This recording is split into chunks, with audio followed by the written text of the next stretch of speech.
오늘 읽어주시는 하나님의 말씀은 에베소 3장 1절로 7절까지 말씀입니다. 우리 교독하도록 할까요? 이러므로 그리스도 예수의 일로 너희 이방인을 위하여 갇힌 자 된 나 바울이 말하거니와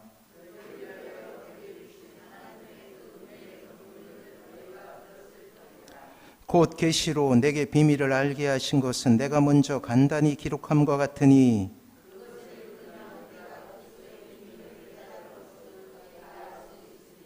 이제 그의 거룩한 사도들과 선지자들에게 성령으로 나타내신 것 같이 다른 세대에서는 사람의 아들들에게 알리지 아니하셨으니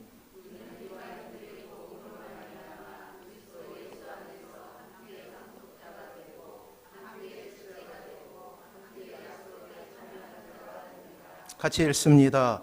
이 복음을 위하여 그의 능력이 역사하시는 대로 내게 주신 하나님의 은혜의 선물을 따라 내가 일꾼이 되었노라.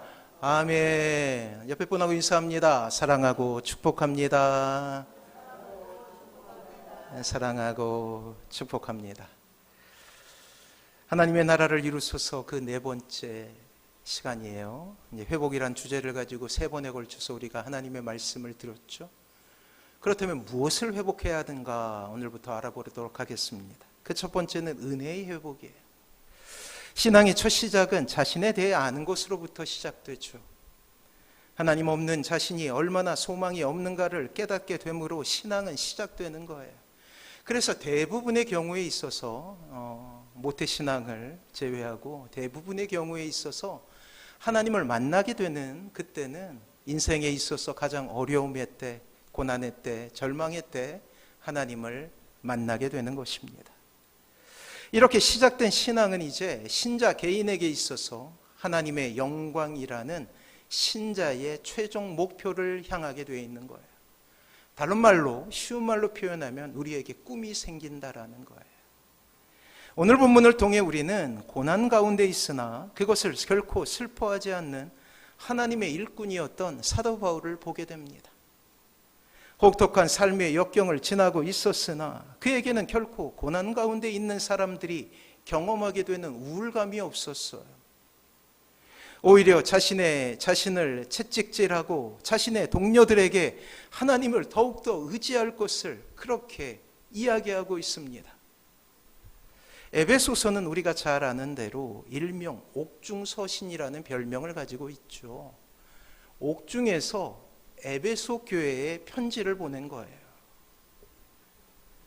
에베소서를 쓸 때 사도는 감옥에 있었습니다. 말로 다 알 수 없는 고난 가운데 있었다라는 사실이에요. 참으로 인간의 가치가 훼손되는 그 처절한 장소에서 에베소 교회 교인들을 위해 펜을 들어 성경을 보내고 있죠. 태어난 지 19개월이 되었을 때 심한 병에 걸려 목숨을 잃을 뻔하다가 간신히 살았으나 그 여파로 청각과 시각을 잃은 아이가 있었어요. 그 때문에 그는 말할 수도 없었습니다. 우리가 너무나 잘 아는 헬런 켈러였죠.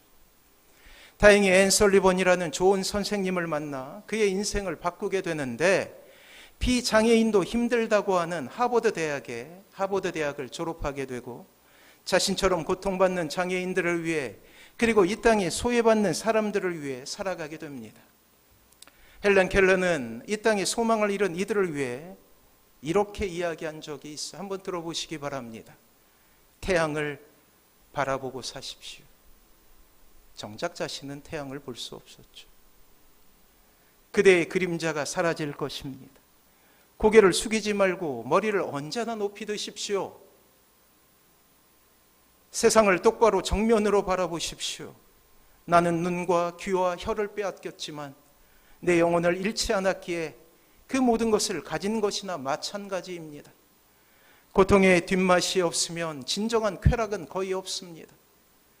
불구자라 할지라도 노력하면 됩니다. 아름다움은 내부의 생명으로부터 나오는 빛입니다. 그대가 정말 불행할 때 세상에는 그대가 해야 할 일이 있다는 것을 믿으십시오. 그대가 타인의 고통을 덜어줄 수 있는 한 삶은 헛되지 않을 것입니다. 세상에서 가장 아름답고 소중한 것은 보이거나 만져지지 않습니다. 단지 가슴으로만 느낄 수 있습니다. 라고 말이에요. 언젠가 TV를 보다가 이 전신마비, 손가락을 겨우 움직일 수 있고 눈동자를 움직일 수 있는 한 청년의 모습을 본 적이 있었어요. 태어나면서부터 악화되는 병을 가지고 태어나게 됩니다. 이제 팔다리에 마비가 오고, 그때부터 이 청년은 자신과 같이 어려움을 겪은 사람들을 위해서 이제 장애인 활동가가 돼요. 전국을 누비면서 소망을 잃은 친구들에게 자신이 어떻게 이런 어려움을 극복하고 기쁨을 주는 인생을 살 수 있는지 강연하게 되고, 그리고 삶으로 보여줍니다. 열정적으로 활동해요. 근데 그 병은 진행이 되는 병이었어요. 점점 마비가 심해지자 이제 전신마비가 된 거예요. 이제 손가락이나 이제 겨우 움직이게 되고, 누구의 도움이 없이는 아무것도 할 수 없는 그런 모습이 됩니다. 그때 그는 머릿속에 떠오른 것이 있었어요. 자신의 손가락을 움직일 수 있고, 그리고 눈동자를 움직일 수 있다는 것을 통해서 누군가에게 또 소망이 되고 싶은 마음이 생긴 거예요. 그래서 그가 했던 것이 무엇이냐면 게임을 하는 거예요. 손가락을 움직일 수 있다는 것으로 인하여서 컨트롤을 하게 되었고, 게임 유닛들을, 그리고 눈동자로 이게 마우스처럼 사용할 수 있게 되더라고요. 그리고 그 게임을 통해서, 이 채팅을 통해서 또 사람들에게 희망의 메시지를 전하고 있더라고요. 그 영상을 보면서 얼마나 부끄러웠는지. 사랑하는 성도 여러분, 소망은 이런 거예요. 인생에 있어서 꿈을 발견한다는 것은 이렇게 위대한 힘을 우리에게 주는 것입니다. 이 땅의 신자는 가장 깊은 어둠 속에서도 태양을 볼 수 있는 사람이라고 할 수 있어요. 사도 바울이 그것을 증명하죠. 오늘 우리는 비록 자신이 감옥에 있었지만 에베소 교회를 향한 사도 바울의 위로가 있었음을 우리는 보게 됩니다. 너무나 버거운 복음 전파의 사명을 감당하는 바울을 다시금 일으켰던 비밀을 발견하게 되는 거예요. 그것은 바로 은혜였어요. 삶이 절망으로 치달아가면 갈수록 이러한 묵상은 더욱더 그에게 치열하게 하나님의 은혜에 대한 감격으로 나타나게 됩니다. 그리고 사도 바울은 놀라운 하나님의 사랑에 대한 놀라운 은혜로 말미암아서 다시금 힘을 내기 시작하는 거예요. 세상 사람들은 삶의 절망 가운데서 자신을 잃게 되죠. 자신에 대한 존중도, 자신에 대한 희망도 잃게 됩니다. 그래야 얻게 되는 것은 우울감 아닙니까? 세상은 여지없이 거대하고 자신의 초라함을 느끼며 절망하게 되는 것이죠. 그러나 오늘 사도 바울의 고백을 통해 이 세상을 살아가는 신자가 가져야 될 놀라운 힘을 보게 됩니다. 그래요, 그 힘은 나를 위한 것이에요. 그것은 신자의 정체성이 가져다주는 힘이죠. 세상은 결코 이해할 수 없는 것이기에 오늘 우리는 사도 바울의 놀라운 고백에 집중할 필요가 있어요. 자, 오늘 우리가 바울의 입을 통해 듣게 되는 첫 번째 고백은 갇힌 자입니다. 자, 1절이에요. 같이 한번 읽어볼까요? 시작.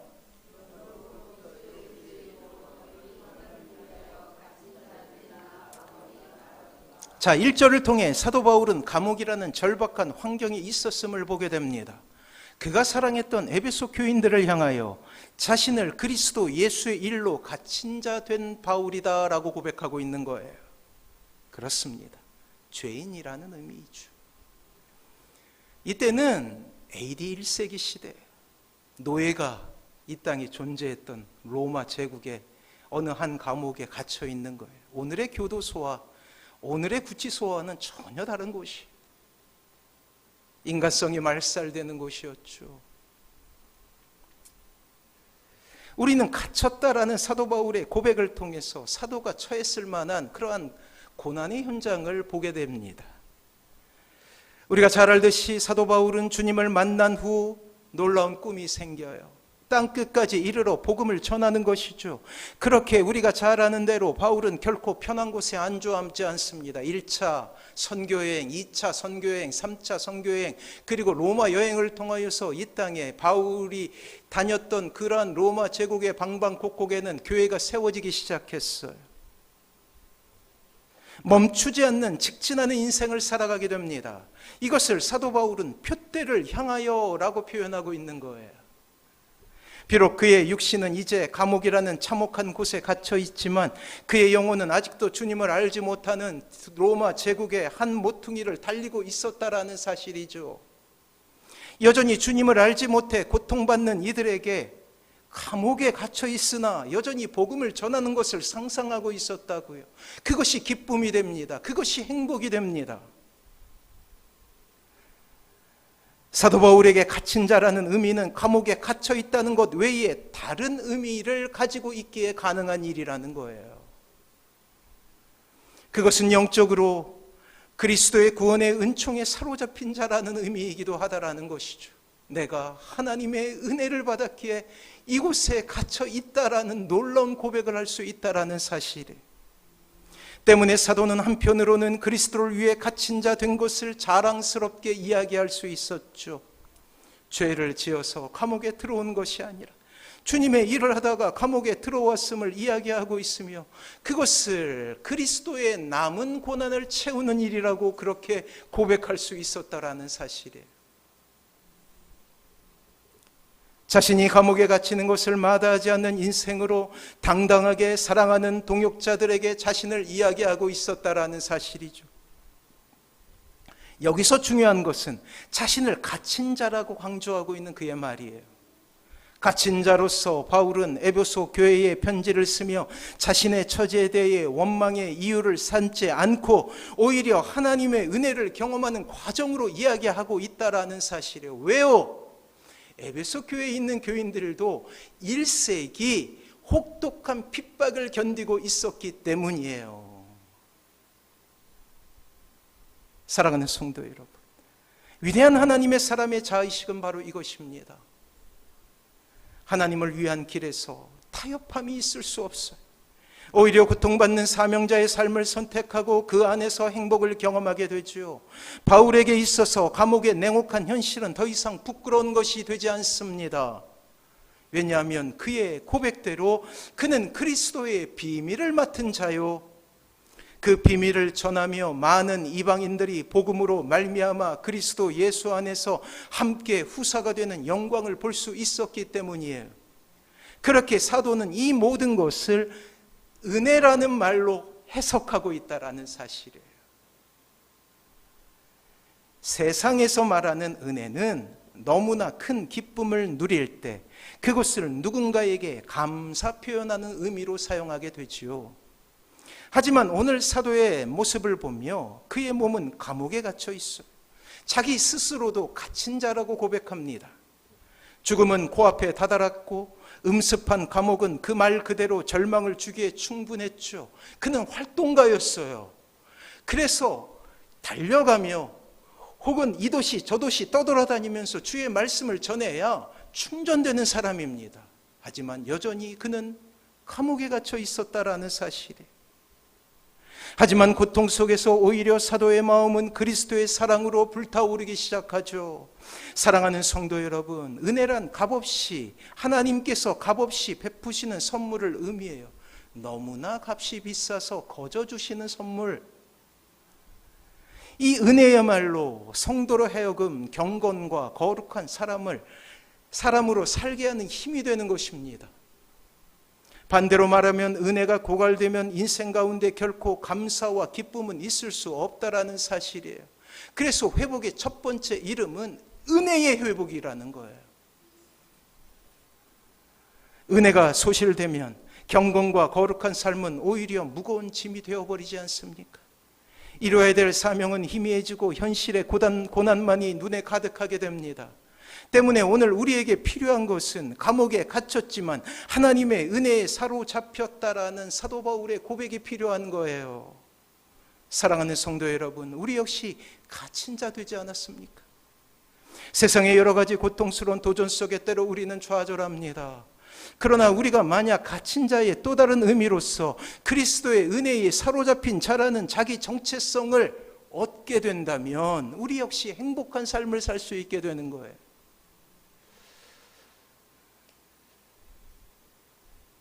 우리 막내가 지난 한 주간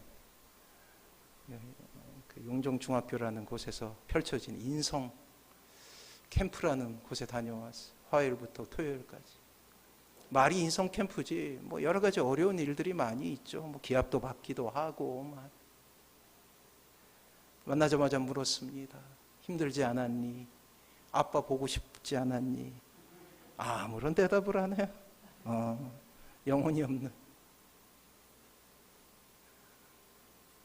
많이 힘들고 어려웠을 텐데, 근데 저에게 이렇게 이야기.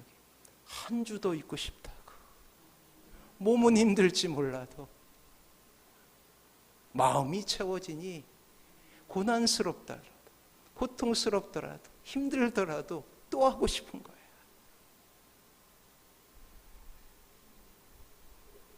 사랑하는 성도 여러분, 그래요. 우리의 마음속에 은혜가 회복된다면 현재의 삶과는 상관없는 행복이 우리를 지배하게 될 것입니다. 그래서 은혜의 회복은 하나님을 위한 것이 아니라 나 자신을 위한 것이에요. 여러분을 위한 것이에요. 우리의 오늘은 어느새 기쁨과 감사로 가득 차게 될 것이며 우리의 삶은 행복이라는 참으로 아름다운 정서로 가득 차게 됩니다. 그리고 사도 바울이 그러했듯이 온통 은혜라는 놀라운 언어로 자신의 인생을 해석하게 되는 거예요. 은혜가 있게 되면 따라서 오는 단어가 있어요. 그것은 감사예요. 그렇습니다. 오늘 우리에게 필요한 것은 은혜의 회복이죠. 자, 2절 말씀 우리 같이 한번 읽어볼까요? 같이 읽습니다. 시작. 너희를 위하여 내게 주신 하나님의 그 은혜의 경륜을 너희가 들었을 터이라. 자, 사도 바울은 2절 말씀을 통해서 이방인 사도로 자신을 세우신 하나님의 계획을 아주 어려운 말로 표현하죠. 은혜의 경륜. 우리가 쓰는 말이 아니에요. 비록 지금은 감옥에 갇혀 있지만 사도는 이 모든 것이 하나님의 계획하심 속에 있음을 깨닫게 되죠. 그래서 아주 어려운 말을 차용해요. 은혜의 경륜.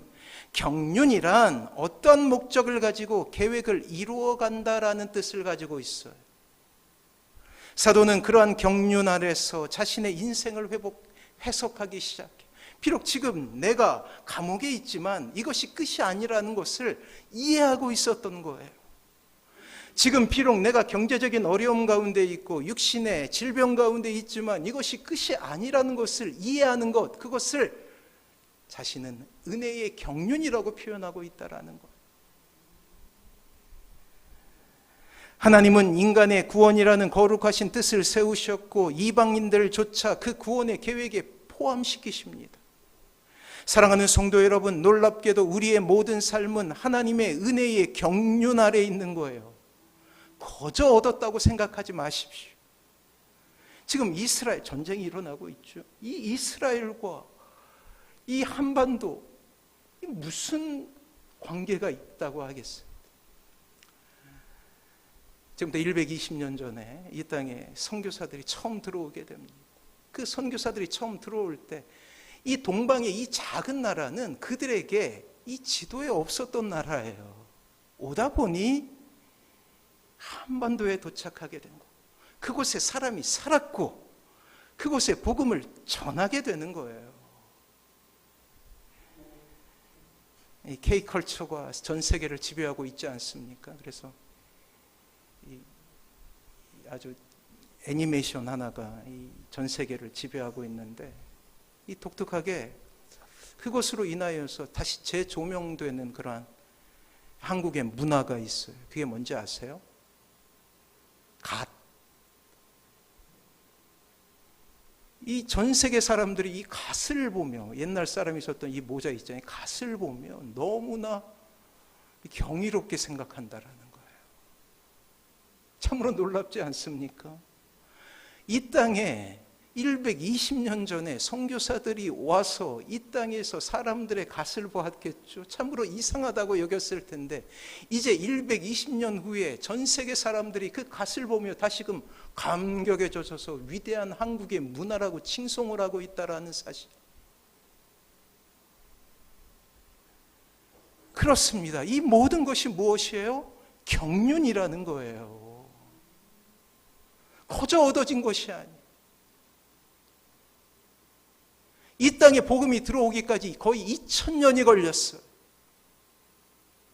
그리고 120년 전에 이 땅에 선교사들을 통하여서 복음이 전해졌고 또 120년 후에 여러분들이 이 자리에서 주의 복음을 듣고 신자가 되고 하나님의 은혜로 살아갈 수 있다는 것, 이것이 감격이라는 거예요. 저만 감격입니까? 감히 우리가 어떻게 이렇게 주의 전에 앉아 있을 수 있는 사람이냐 하는 것 말이에요. 배역의 인생 가운데서 하나님을 모른다 부인했던 삶 아닙니까? 그러한 인생을 살았던 우리가 하나님의 자녀가 된 거예요. 이렇게 하나님의 전에 나와 예배하는 예배자가 된 것입니다. 사도는 비록 처참한 감옥에 있다 할지라도 그 감격을 잃지 않아요. 자신도 하나님을 믿게 된 것, 하나님의 자녀가 된 것, 하나님께서 사용하시는 사도가 된 것에 대해서 감격하고 있다라는 거예요. 그래하여 감옥에 있지만 그는 좌절하지 않아요. 오히려 행복하죠. 그러하기에 결코 자신의 삶을 불평으로 더럽히지 않습니다. 오히려 감사의 조건을 찾아내어 감사로 그의 언어를 채워가죠. 오늘 사도는 이 놀라운 은혜로 여러분을 초대하고 있어요. 여러분도 감사의 삶을 살기 위해, 행복한 삶을 살기 위해, 은혜의 삶을 살기 위해 이 사도 바울의 초청에 응답해야 된다라는 것입니다. 만약 지금도 여러분들의 삶 가운데 너무나 힘들다라는 이 불평의 언어가 지배하고 있다면 이 사도 바울의 초청에 응답하십시오. 여러분들의 삶 가운데 감사의 언어가 흘러가게 될 것입니다. 행복의 은혜가 흘러가게 될 것입니다. 여러분들의 감사의 언어와 행복의 언어를 주위 사람들이 듣게 되고 그들은 궁금해하게 되겠죠. 너는 왜 행복하니? 너는 왜 웃니? 사랑하는 성도 여러분, 기억해 보십시오. 우리의 인생 가운데 찾아오신 주님의 사랑을 말입니다. 과연 그것이 받을 만한 은혜였습니까? 주님의 발 앞에 엎드려 그 사랑을 고백했던 그 아름다운 시간을 붙잡으십시오. 다시 붙잡아야 한다라는 거예요. 첫사랑 말이에요. 이 작은 수고로도 우리의 인생은 참으로 아름답고 행복한 인생이 될 거예요. 그렇습니다. 우리의 삶이 이토록 잔인하고 각박해진 것은 우리 안에 있는 은혜의 감수성을 잃어버렸기 때문이라는 사실이에요. 이 아침 이 놀라운 은혜의 회복이 있는 귀한 시간이 되시길 바랍니다. 자, 그렇다면 갇힌 자의 삶은 어떠해야 합니까? 현실의 가장 비참한 환경 속에서도 자유하고 기뻐할 수 있는 참된 갇힌 자의 삶은 어떤 삶이란 말입니까? 이미 우리가 추적하여 살펴보았듯이 사도 바울이 항상 감격할 수 있었던 것은 현실의 고통과 아픔 속에서도 하나님의 영광을 위한 그의 삶을 살 수 있었기 때문이죠.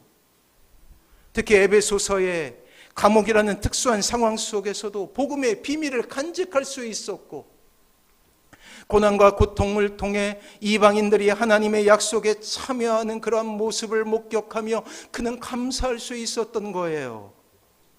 자, 이제 우리는 갇힌 자라는 사도 바울의 자기 정체성 속에서도 잃지 않았던 행복의 비밀, 사명자의 삶을 보겠습니다. 자, 6절이에요. 우리 같이 한번 읽어볼까요? 같이 읽습니다. 시작. 이는 이방인들이 복음으로 말미암아 그리스도 예수 안에서 함께 상속자가 되고 함께 지체가 되고 함께 약속에 참여하는 자가 됨이라. 뒤에 생략단 말이 있죠. 그리하여 내가 행복하다. 하나님의 가장 큰 관심에 대해 사도 바울은 정확히 알 수 있었던 거예요. 그것은 죄로 인해 하나님으로부터 등 돌렸던 사람들이 하나님께로 돌아온다라는 그런 놀라운 하나님의 꿈이에요. 때문에 고통스러운 삶의 자리였던 그곳 감옥에도 에베소 교회를 향한 그의 열정은 불꽃이 되어 활활 타오를 수밖에 없었어요. 아마도 에베소 교회를 향하여서 편지를 쓸 때 꼭꼭 눌러 썼겠죠. 사도 바울은 질병이 있었어요. 안질, 눈병이 있었어요. 얼마나 불편하겠습니까? 저도 한때 막 거의 눈의 3분의 1이 비문증이라고 하지 않습니까? 막 검은 곳이 막 이렇게 떠돌아 다니고 막 그런 적이 얼마나 불편하든지, 또 큰 병은 아닐까라는 그런 걱정이 얼마나 들던지.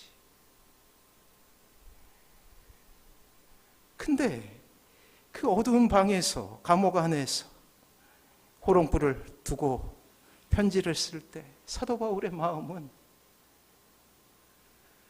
마치 에베소에 있는 것처럼 그 들판을 달리고 있었을 것이라고 생각이 돼요. 감옥이란 현실이 느껴지지 않습니다. 오히려 하나님의 사명을 감격할 수 있다라는 이 놀라운 사실에 그는 기뻐하고 있었다라는 사실이에요.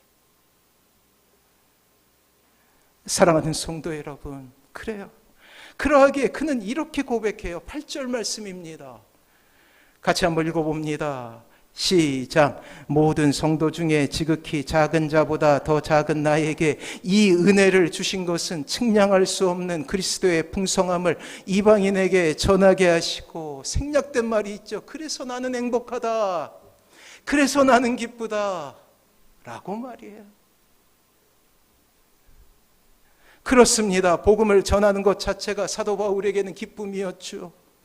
이미 살펴보았듯이 바울은 이것을 은혜라고 표현하고 있다라는 사실에, 이러한 은혜에 대한 감격을 통해 그는 복음을 전하는 자로서 1세기 전 세계를 향한 선교사의 삶을 살 수 있었던 거예요.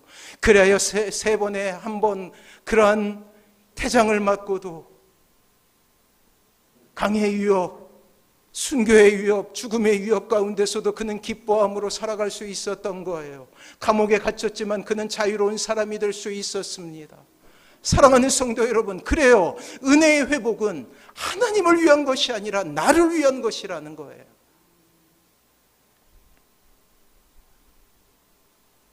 세상은 바울에 대해 감옥에 갇힌 것을 이유로 바울이 사도가 아니라는 것을 증명하는 것으로 그를 모함하고 있었지만, 복음의 비밀을 알고 있었던 그에게 그러한 감옥은 오히려 하나님의 영광을 위해 살아가는 증거가 되고 있음을 우리에게 이야기하고 있다라는 것입니다. 아니, 오히려 감옥에 갇힌 것을 하나님의 일꾼이 가야 될 모범임을 당당하게 선언하고 있다라는 거예요. 자, 7절이에요. 같이 한번 읽어봅니다. 시작. 이 복음을 위하여 그의 능력이 역사하시는 대로 내게 주신 하나님의 은혜의 선물을 따라 내가 일꾼이 되었노라. 아멘. 생략된 말이 있죠. 그래서 나는 행복하다, 즐겁다, 기쁘다라고 말이에요. 사랑하는 성도 여러분, 사도는 그리스도의 은혜에 사로잡히며 이제 자신을 일꾼이라 이야기합니다. 일꾼은 종을 의미하죠. 섬기는 자를 의미합니다. 그리스도의 은혜에 사로잡힌 것, 그리고 사로잡힌 사람의 공통적인 고백은 자신이 그리스도의 종이 되었다라는 사실이에요. 자신만을 위해 인생을 살다가 이제 주님을 위한 삶으로 방향 전환을 의미합니다. 그리고 이야기하죠. 그래서 나는 행복한 사람이다. 이렇게 스스로 종임을 자처함은 단 한 가지 이유 때문이에요. 그렇습니다. 하나님의 은혜 때문이죠. 사회적인 면에서 종이란 부정적인 개념 아닙니까? 누군가에게 종속되었다라는 의미예요. 그러기에 종은 종으로서의 자의식이 있습니다. 그것을 노예 근성이라고 표현해요. 그것은 남이 시키는 대로 하거나 주체성이 없이 남의 눈치만을 보는 성질을 의미해요. 일제 36년, 37년간의 역사 속에서 일제가 누누이 강조했던 것은 노예 근성이었어요. 자기 생각과 자기 계획과 자기 목표가 없으며 가난하고 억압받는 것을 당연하게 여기며 자유가 없는 자를 뜻하죠. 그렇게 노예 근성을 심어주기 위해서는 그들은 최선을 다합니다. 왜요? 정신을 지배해야 온전히 이 땅을 지배할 수 있었기 때문이었다라는 거예요.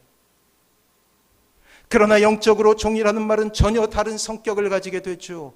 하나님의 종은 자신의 생각이 사라지고 하나님의 거룩한 생각이 깃드는 거예요. 스스로 종이 됨으로 진리로 자유케 됨을 의미하죠. 마침내 하나님의 높은 뜻이 나의 뜻이 되어버린 것입니다. 그리하여 작은 존재가 큰 존재로 바뀌는 거예요. 이것은 하나님을 마음을 다하고 목숨을 다하고 뜻을 다하여 사랑하는 관계 속에서 일어나게 되지요. 이탈리아 로마에 가면 바울 순교교회가 있어요. 교회에 들어서면 왼쪽 벽에 바울이 순교다는 장면이 새겨져 있고 오른쪽에는 거꾸로 십자가에 못 박히는 그러한 베드로의 부조가 있다고 해요. 안쪽 제단 오른쪽에는 바울의 목을 놓고 쳤던 돌이 있습니다. 바울의 목이 떨어진 자리에 분수가 솟았다 하여 그곳에 3개의 제단이 새겨져 있다고 그래요. 물론 저도 가지 못했어요. 그래요. 갇힌 자 바울의 인생의 끝은 순교예요. 순교. 그의 목이 잘렸고 그것은 교회가 됩니다.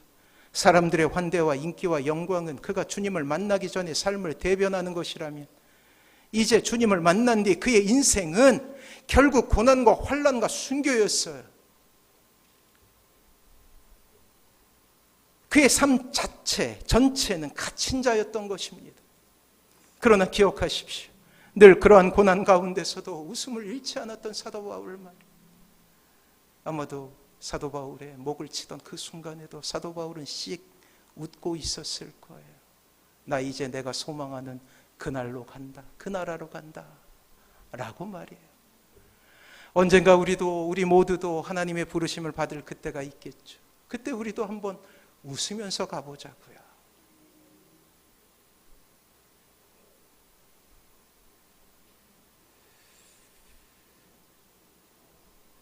감옥이란 현실, 환난에 처한 지도자의 삶이 부끄러움이 아니라 능력 없음, 하나님의 도우심을 받지 못한 버림받은 자의 모습이 아니라 주님의 복음을 위해 수고하고 애쓰는 자들의 마땅한 바임을 증거합니다. 그것 때문에 나는 행복했노라 라고 고백하는 거예요.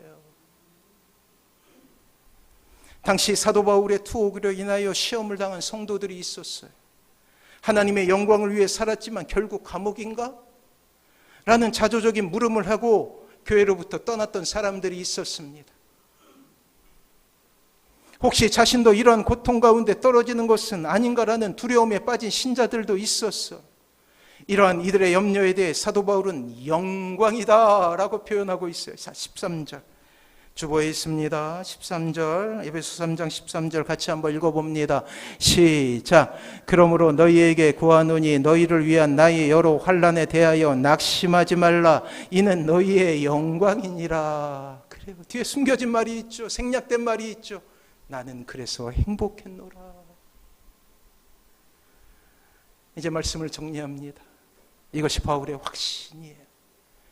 세상은 이 땅의 신자에게 여전히 묻고 있지 않습니까? 교회 다니는데 왜 그렇게 힘들게 사냐고, 왜 너는 그렇게 사냐고. 친척들이 이야기하죠. 형제들이 이야기하죠. 세상의 복에 대한 이야기하는 그들에게 우리는 이렇게 이야기할 수 있습니다. 영광이야. 비록 건강하지 못하지만 영광이야. 비록 부유하지 못하지만 그래도 기뻐. 실패했지만 그래도 나는 행복한 사람이다 라고 고백하는 거예요. 사랑하는 성도 여러분, 고난의 길 가운데 주님은 우리에게 은혜를 주십니다. 놀랍게도 이 은혜는 우리에게 행복을 주는 놀라운 하나님의 은혜의 방편이에요. 사랑하는 성도 여러분, 우리에게 소망은 은혜의 회복밖에 없다라는 것. 하나님의 나라는 그 은혜 가운데 세워지는 나라입니다. 그곳에서 우리의 언어가 바뀔 거예요. 우리의 삶의 형태가 바뀌게 될 거예요. 그리고 사람들은 알게 될 것입니다. 진정 행복한 사람의 모습을 말이에요. 이 놀라운 은혜 가운데 거하시는 사랑하는 모든 성도님들 되시길 주님의 이름으로 축원합니다. 우리 같이 찬양하며 다시 한번 고백해 볼까요? 내가 누려왔던 모든 것들이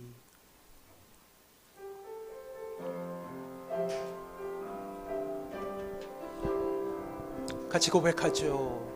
내가 누려왔던 모든 것들이, 내가 지나왔던 모든 시간이, 내가 누려왔던 모든 순간이 당연한 것 아니라 은혜였어. 아침에 해가 뜨고 저녁에 노을,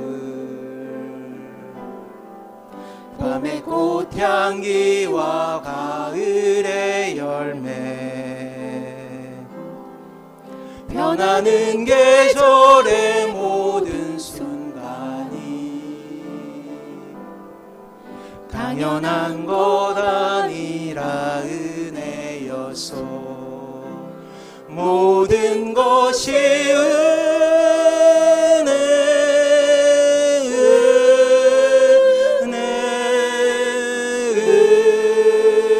은혜, 한없는 은혜.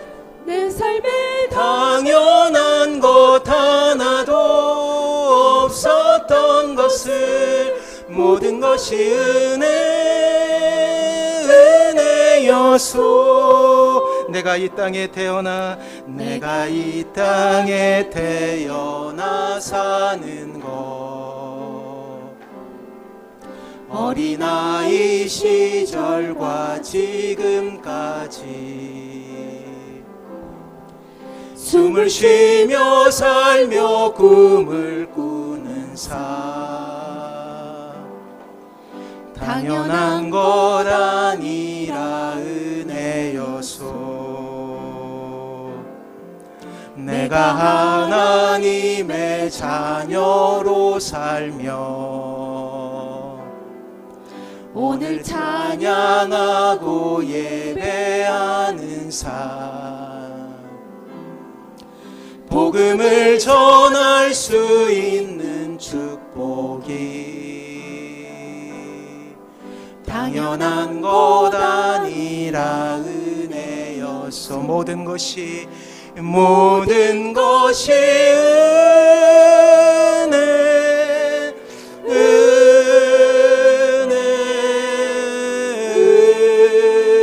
은혜, 한없는 은혜. 내 삶에 당연한 것 하나도 없었던 것을, 모든 것이 은혜.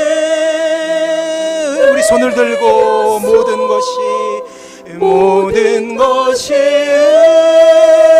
은혜,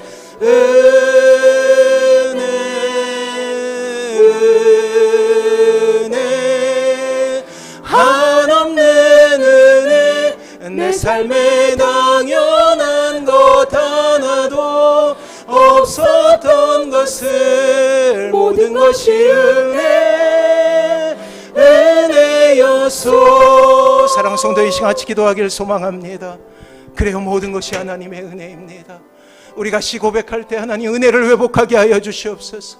하나님의 사랑을 회복하게 하여 주시옵소서.